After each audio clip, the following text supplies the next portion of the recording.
55 candidati in tutto, 29 sono donne, 26 sono uomini.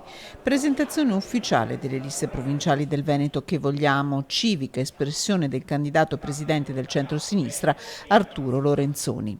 Un progetto che parte dall'esperienza di Coalizione Civica, nata a Padova nel 2017, quando Lorenzoni è sceso in politica candidandosi a sindaco della città, dove è stato vice sindaco fino al 13 luglio.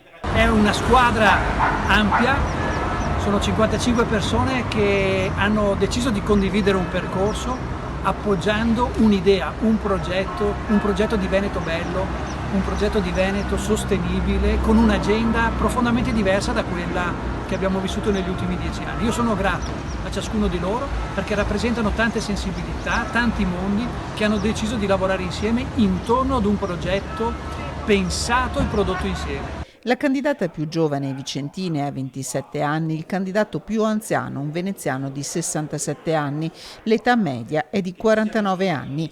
Nelle liste sono presenti 44 comuni del Veneto, una scelta di territorialità per cercare di rappresentare le varie zone della regione. Molti sono o sono stati amministratori locali, un programma scritto e condiviso quello che li porta a correre.